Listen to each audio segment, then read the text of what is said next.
ପ୍ରକୃତ କିଏ ଜବରଦସ୍ତ ଧର୍ମାନ୍ତୀକରଣ କରୁଛି ଆଉ ନିନ୍ଦା କାହାକୁ ମିଳୁଛି ଏ ଭିଡ଼ିଓରେ ଆପଣମାନେ ସ୍ପଷ୍ଟ ଭାବରେ ବୁଝିବେ।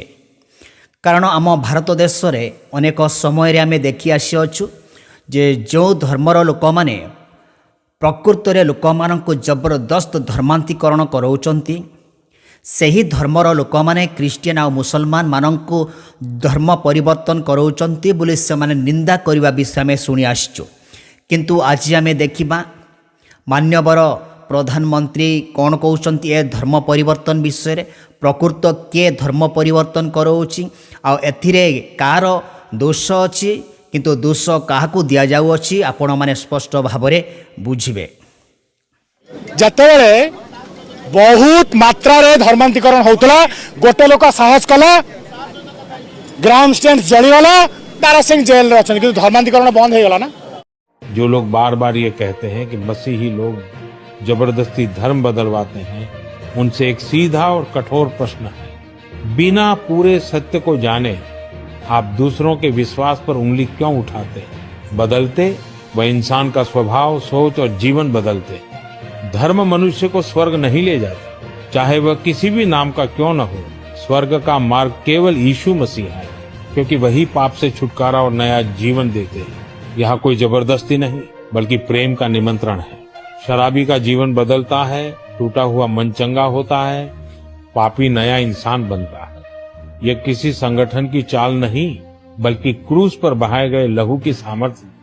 इसलिए अज्ञानता में आरोप लगाना छोड़िए और सत्य को समझने का साहस कीजिए। यीशु धर्म नहीं बदलते, यीशु जीवन और अनंत भविष्य बदलते हैं। जय श्री राम को भाई, जय श्री राम को मार भाई, जय श्री राम को भाई, इधर मार सट भाई, जय श्री राम को ए कौन है किसे देखो को अरे को जय श्री राम को जय श्री राम, एटी को जय श्री राम, जुर को जय श्री राम, जय श्री राम, जय श्री राम, जय श्री राम, जुर को मार गौ माता ममा ममा, जय श्री राम को जय श्री राम, जय श्री राम को जय श्री राम, जय श्री राम, जय श्री राम, बस गुरु माता रूल कर चु है, रूल कर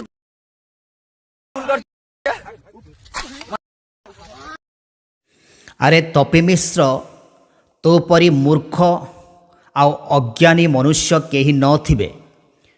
ଏଠାରେ ଦେଖାଯାଉଛି ଯେ ହିନ୍ଦୁ ଲୋକମାନେ କିପରି ଜଣେ ବ୍ୟକ୍ତିକୁ ଯିଏକି ନିରୀହ, ଗରିବ, ନିଃସହାୟ, ତାକୁ କିପରି ଜବରଦସ୍ତ ଜୟ ଶ୍ରୀରାମ ବୋଲି କହିବା ପାଇଁ ବାଧ୍ୟ କରାଉଛନ୍ତି। କେବଳ ତାକୁ ଯେ ଜୟ ଶ୍ରୀରାମ କହିବାକୁ ବାଧ୍ୟ କରାଉଛନ୍ତି ତାହା ନୁହେଁ, କିନ୍ତୁ ତାକୁ ଏତେ ନୃଶଂସ ଭାବରେ ଗୋଟେ ପଶୁ ତିଲ ତାକୁ ବାଡ଼ାବାଡ଼ି କରୁଛନ୍ତି। ତାକୁ ଜୀବନରେ ମାରିଦେବା ପାଇଁ ଧମକ ଦେଇ ଜୟ ଶ୍ରୀରାମ କ ବୋଲି କହୁଛନ୍ତି। ଆଉ ସେ ଜୟ ଶ୍ରୀରାମ କହିଲେ ମଧ୍ୟ ତାକୁ ନିର୍ଦ୍ଦୟ ଭାବରେ ବାଡ଼ି ସହିତ ମାରିବା ବିଷୟ ଆମେ ଭିଡ଼ିଓରେ ସ୍ପଷ୍ଟ ଭାବରେ ଦେଖିପାରୁଛୁ।